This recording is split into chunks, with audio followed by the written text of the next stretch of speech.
on the Needle, a serendipity book.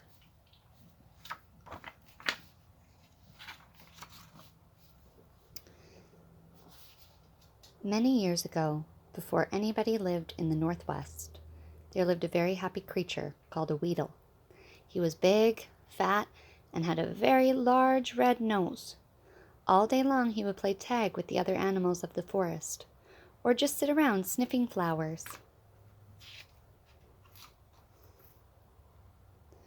One day, while the Wheedle was playing, he happened to look down on the bay and saw a whole ship full of men arrive. They immediately set about building and clearing the ground. As they worked, they whistled. The more they worked, the more they whistled.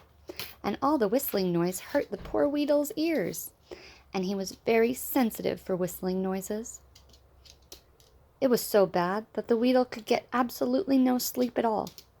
Day by day, he became grouchier and grouchier, to the point of grumbling at all his friends in the forest.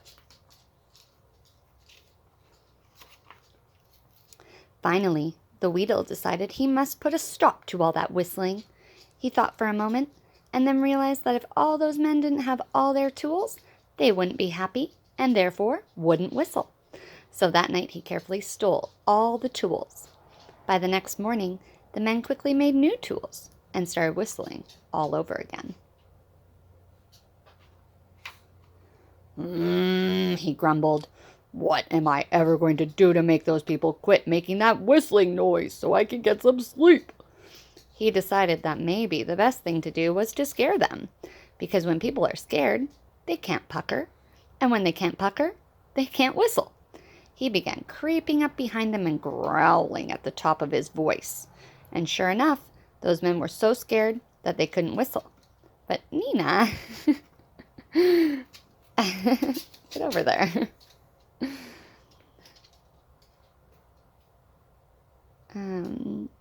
Where was I? But one time he growled at a very brave lumberjack, and the lumberjack, to prove he wasn't scared, just whistled at the Wheedle. Well, let me tell you, that just about scared the poor Wheedle to death. He jumped back, he put his hands over his ears, and he ran into the forest. It was then that the Wheedle knew he could no longer live near the bay.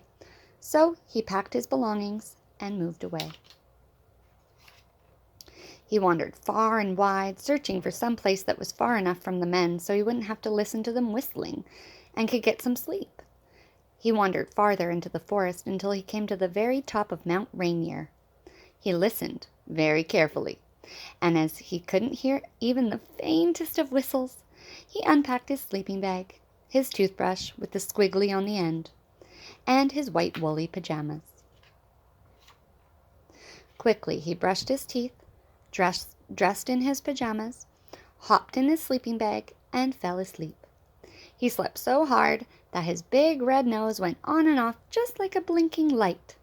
But that didn't bother the Wheedle, and he slept and he slept. In fact, he slept for many, many years, undisturbed, high on Mount Rainier. One day, years and years later, the Wheedle began to toss and turn in his sleep. Suddenly, he woke with a start. "Oh, what was that?" he grumbled as he rubbed the sleep from his eyes.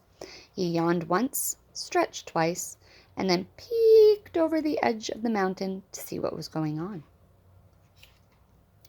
There, much to his surprise, he saw that the men had continued to build over the years, and now had built almost to the edge of the mountain.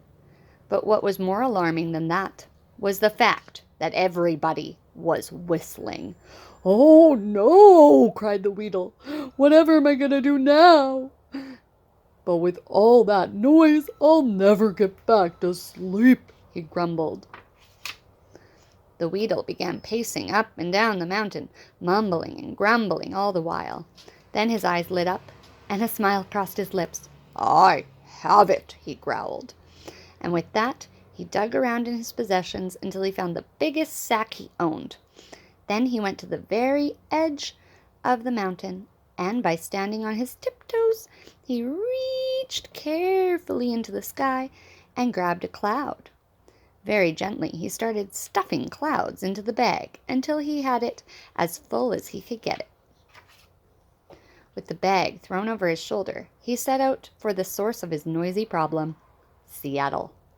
When he finally arrived, he looked for the tallest building around in order to complete his plan.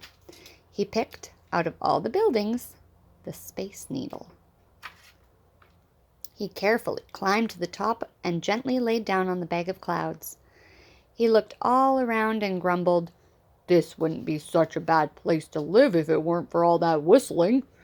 For you see, all around the Space Needle, children were playing, and the older people were working, and they were all whistling." The Wheedle reached into the bag, pulled out the biggest and wettest cloud, and threw it high into the sky. The cloud hung there for a moment, then began to rain on all the people below. Now, people in Seattle like the rain, and rainy days are fun, but it's very hard to whistle on rainy days because your lips get so wet. "Ho, ho!" shouted the Wheedle. "Now I shall have some peace and quiet." With the rain falling all around him, the Wheedle stretched out on top of the Space Needle and once again fell fast asleep. Soon everybody in Seattle knew that the Wheedle was responsible for all the rain, and finally, in desperation, the mayor went to the top of the Space Needle to see if he could get the Wheedle to stop the rain, if only for a day, so that the people could whistle again. Very gently he shook the Wheedle by the shoulder. "Mr. Wheedle," he said, "please wake up." The Wheedle rumbled and grumbled and finally woke up. "What is it?" he growled. "Please," said the mayor, "could you stop making it rain? The people are becoming sadder and sadder because they can't whistle while they work." Then the Wheedle told the mayor his sad story. "I never meant to hurt or make anyone sad," he said, "but I just can't sleep with all that whistling going on." The mayor thought for a moment. "I know what we shall do, Mr. Wheedle. I'll be back tomorrow morning with the answer to all our problems." And with that, he went back to set his plan in motion. The mayor quickly called all the sailmakers in Seattle and had them bring all the cotton they could find to the Seattle Center. Then, when they arrived, they began sewing all the cotton together. They sewed pink cotton onto yellow cotton and blue cotton onto red cotton, and by early morning they had finished the task. Then all the people of Seattle, with the mayor at the lead, marched to the Space Needle and the sleeping Wheedle. They all stood around as the mayor once again spoke to the slumbering monster. "Huh? What is it?" the Wheedle mumbled as he awoke. "Ahem," said the mayor as he cleared his throat. "Mr. Wheedle, as you can't sleep with all the whistling, and all the people of Seattle are so sad when they can't whistle, we hereby present you with these earmuffs so that you may sleep in peace." And with that he gave the Wheedle the biggest, most colorful pair of earmuffs you have ever seen. The Wheedle placed them over his ears and smiled for the first time in years. The people were so happy they began whistling with joy. But the Wheedle didn't mind, because now he couldn't hear it. He slowly folded the bag of clouds, and with the bag as a pillow, fell fast asleep, and he slept so soundly that once again his nose began to blink. "There's a Wheedle on the needle, I know just what you're thinking. But if you look up late at night, you'll see his red nose blinking." The end.